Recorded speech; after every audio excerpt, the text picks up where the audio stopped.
Peace and assalamu alaikum, everybody. I just wanted to kind of, as I said before, my whole point for making these videos is to, as an educational type of thing. As I'm learning, I am, putting that information out there because there are a lot. I think there are more YouTube videos from people who have had hysterectomies, but not so much with endometrial ablation, I guess. Like, I find more, but also from the perspective of a black woman. You just don't see a whole lot of stuff. So, that's why I do these. So in saying that, I am right now on my way to my hematologist because, as I've said in the past, I have a genetic blood disorder and I'm on blood thinners and blah blah blah. And so, I have to get the okay from hematology if something, is gonna be done, or if my gyno, whoever, wants to do some things. So I'm pretty much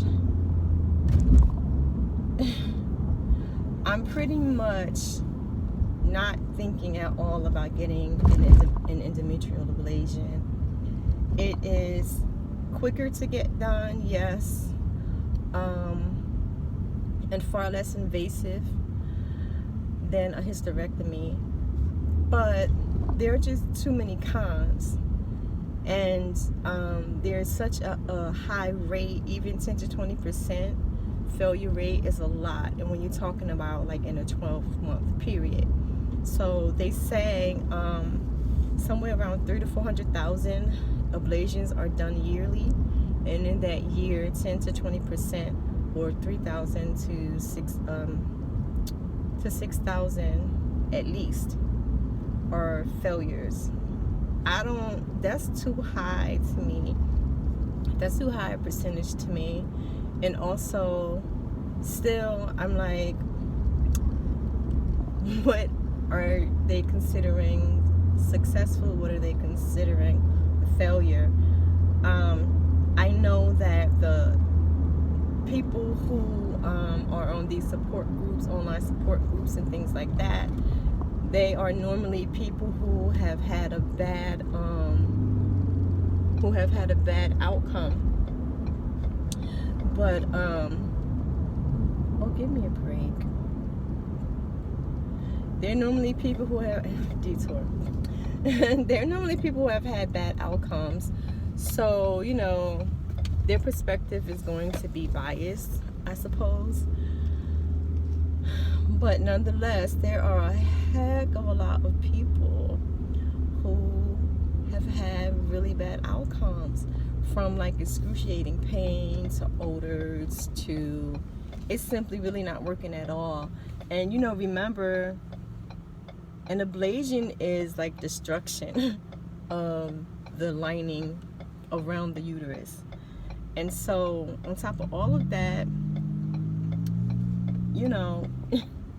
on top of all of that burning of the uterine lining, you can also still get pregnant. And of course, if you get pregnant, you can't carry the baby, so you have to get an abortion, which that for me is the ultimate, like, no. I still was like, maybe I'll just try it, because at least, like, there's a chance, like, there is still a big chance for it being a success. Inshallah, like, this bleeding will stop, because I just have such a problem. I won't go back into that. That's in past videos. Maybe I'll just try it anyway. I was just really, really up in the air, and I'm still emotionally up in the air. But that whole abortion thing, I can't do it. That's just too much. It's too much. So that really, for me, takes it off the table. So at this point, this is so emotional for me. I literally just be like laying in bed crying. I can't even imagine what it's going to be like for me post-op. if I'm, allowed to get it or whatever. I can't imagine what it's going to be. Well, I can imagine how it's going to be. I'm probably going to be a hot mess. But for what I understand, I joined another support group on Facebook, which is for women who have had hysterectomies, because I want to know what are some things I need to look out for, be aware of. And I'm telling you, I love being a woman. I feel like it's a blessing to be a woman, to all the things that come with being a woman, and a black woman in particular. But God dog, we go through some stuff. Like, it just seems to be like no way out from going through these things, almost. And I know that there are natural remedies and stuff like that, but they take time, as I've said in the past. And I really don't have time. I'm getting worse and worse. And with my blood loss and stuff, I've been going into the hospital because of it, having to get transfusions and infusions and all that kind of stuff. So I don't have the time that it will demand for using, natural remedies. That's just the reality of it. And during that wait, too much is at risk, because it's not simply about bleeding or my hemoglobin being low and all that kind of stuff. It also can affect other organ functions in my body because of the blood loss. So I just feel like, golly, I can't win for losing. And because this whole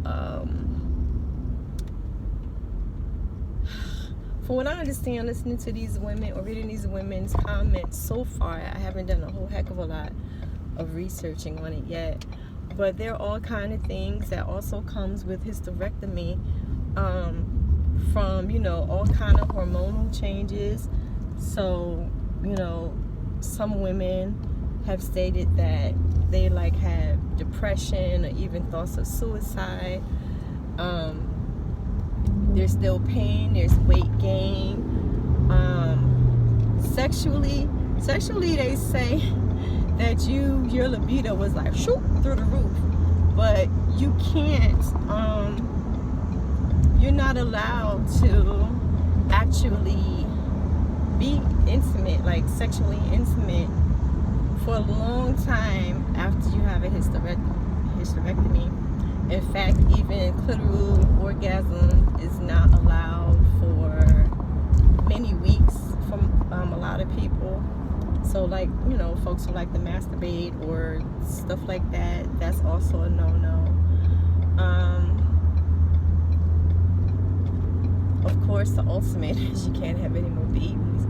And it's not necessarily that I wanted to have another child, but I didn't not want to have another child.